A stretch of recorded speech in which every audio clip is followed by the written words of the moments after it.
Bordi keldi yo'qoldi. Aytaymi sababini? Xarajat odamlarni berib qo'ydi adabini. Telefonda gaplashamiz, bahonamiz ob-havo. 4 ta non u yo'l kira bo'lib qolgan muammo. Yoshlarga qiyin bo'ldi gazga, suvga, svetga, maoshlari yetmayapti. Yer solig'i, axlatga. 60-70 yillarga bir qaytaylik, bolalarga yoshligimiz, ertagini aytaylik. Eshigimiz taqillatib to'la yo'q edi.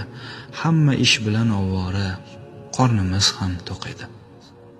Obkash degan narsaga chelaklarni ilardik.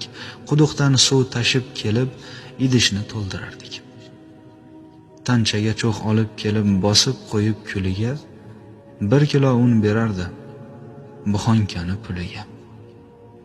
Hammamizni uyimizda o'choq, tandir bo'lardi. Nonga ha deb chopmasdan non patir yopilardi.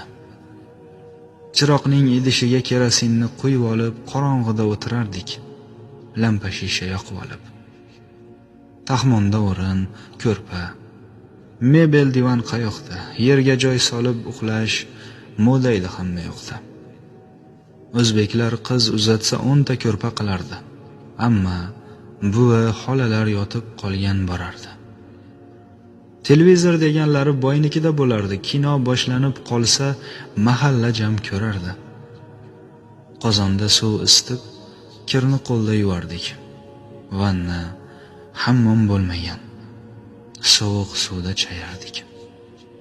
80ga kirgan buvim voy oyog'im demagan. Chunki o'sha mahalda unitazlar bo'lmagan. Mehnatni rosa qildik. Tilimiz ham bir qarich. Binoyida o'tiribmiz, sochlarimiz oqarib. Endi birorta uyni tandiri, o'chog'i yo'q. Hamma narsa avtomat. Hamma kasal, sog'i yo'q.